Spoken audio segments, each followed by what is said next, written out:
আসসালামু আলাইকুম, আশা করি সবাই ভালো আছেন। visainformation.com এর পক্ষ থেকে সবাইকে জানাই অনেক শুভেচ্ছা।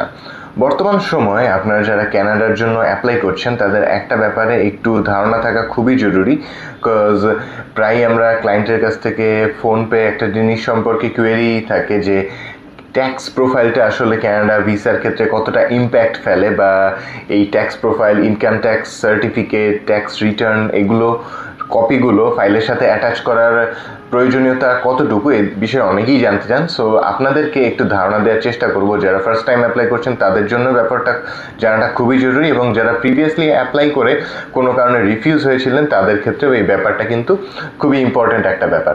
সো ফার্স্ট অফ অল, আপনারা যারা কানাডার জন্য অ্যাপ্লাই করতে যাচ্ছেন তারা কিন্তু বর্তমান সময়টাতে চাইলে অ্যাপ্লাই করতে পারেন। কারণটা হচ্ছে, গত বছরের শেষ থেকে এই অবধি কানাডা ভিসা অ্যাপ্রুভালের রেশিওটা কিন্তু অনেকটা বেড়েছে, এবং আমরা রেগুলার ইন্টারভ্যালে কিন্তু এখন অনেকগুলো অ্যাপ্রুভাল পাচ্ছি, পাসপোর্ট রিকোয়েস্ট আসছে এবং ভিসা স্টিকার হয়ে আসছে। সো রেশিওটা কিন্তু গত বছরের মাঝামাঝি যেমন বন্ধ হয়ে গিয়েছিল, ওই ব্যাপারটা থেকে কিন্তু একদম সরে এসেছে। কারণ হচ্ছে আইআরসিসি কিন্তু নতুন কিছু রুলস অ্যান্ড রেগুলেশন এনেছে, সেগুলো সম্পর্কে আমার অন্যান্য সময় আপনাদের ধারণা দেওয়ার চেষ্টা করেছি। সো আজকে ওই দিকে গেলাম না, আজকে আপনাদের যে ব্যাপারটা সম্পর্কে ধারণা দেওয়ার চেষ্টা করব সেটা হচ্ছে আপনার ট্যাক্স রিটার্ন দাখিল বা ইনকাম ট্যাক্সের প্রোফাইল, এইগুলো কানাডা ভিসার ক্ষেত্রে কতটা ইম্প্যাক্ট করে। এখন এই ট্যাক্সের কথা বলতে গেলে ডেফিনেটলি আপনি যে কোনো দেশের ভিসা অ্যাপ্রুভালের ক্ষেত্রেই এই ডকুমেন্টসগুলো প্রোভাইড করাটা বাধ্যতামূলকই বলতে পারেন। কেন বাধ্যতামূলক বলছি? বিকজ এই ডকুমেন্টসগুলো আপনার অনেক কিছু রিপ্রেজেন্ট করে।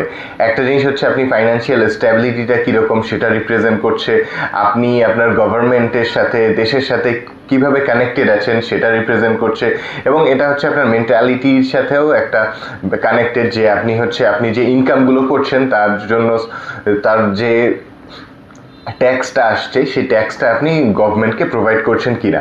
সো বেসিক্যালি জিনিসটা দ্বারা আপনি কানাডা ফাইল সাবমিশনের সময় অবশ্যই আপনার এই ডকুমেন্টসগুলো প্রোভাইড করতে হবে।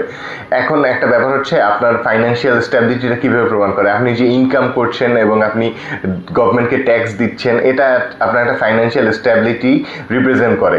এখন আপনি শুধু ইনকামই করলেন, আপনি কোনো ট্যাক্স দিচ্ছেন না, সো জিনিসটা কিন্তু তাদের কাছে একটু মিসিং লাগবে, যে আপনি ইনকাম হচ্ছে আপনি কেন ট্যাক্স দিবেন না।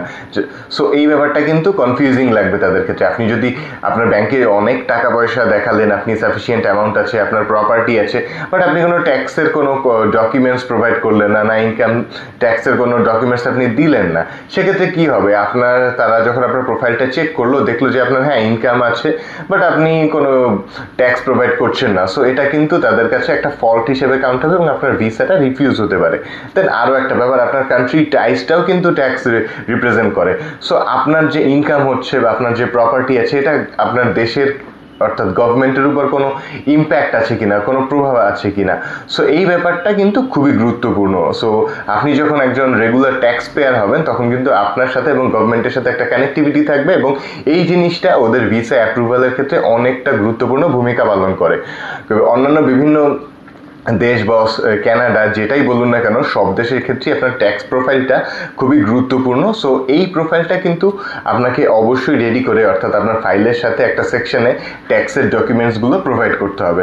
সো এই ডকুমেন্টসগুলো প্রোভাইড করলে আপনার ভিসা হওয়ার চান্সেসটা কিন্তু অনেক বেশি থাকবে, কেননা ইনকাম এবং ট্যাক্স পেইং এই জিনিসটা একটার সাথে কানেক্টেড। সো এই ব্যাপারগুলো অনেকেরই ধারণা থাকে না, তারা হয়তো বলতে পারে যে এটা ওরকম প্রয়োজন নেই, আপনার ইনকাম ট্যাক্স সার্টিফিকেট দিতে হচ্ছে না, টিন সার্টিফিকেট, বিন সার্টিফিকেট, এগুলো কোনো প্রয়োজন নেই। বাট এগুলো একটা ভুল ধারণা, এগুলো ডেফিনেটলি আপনাকে দিতে হবে। বিকজ আপনার প্রোফাইলটা যদি পরিপূর্ণ করতে চান এবং আপনার ফাইলটা যদি মানে ভিসা অ্যাপ্রুভালের জন্যই আপনি রেডি করতে চান, তাহলে ডেফিনেটলি এই জিনিসটা খুবই গুরুত্বপূর্ণ।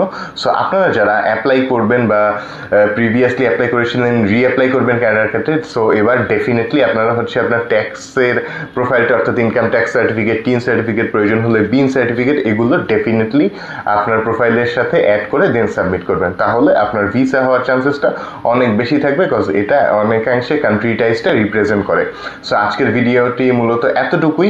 কানাডা ভিসা রিলেটেড যে কোনো ধরনের সহায়তা বা ফাইল সাবমিট রিলেটেড যে কোনো হেল্পের জন্য চাইলে সরাসরি ভিজিট করতে পারেন আমাদের অফিস, বা কল বা নক করতে পারেন স্ক্রিনে দেওয়া নাম্বারে। সবাইকে অনেক ধন্যবাদ।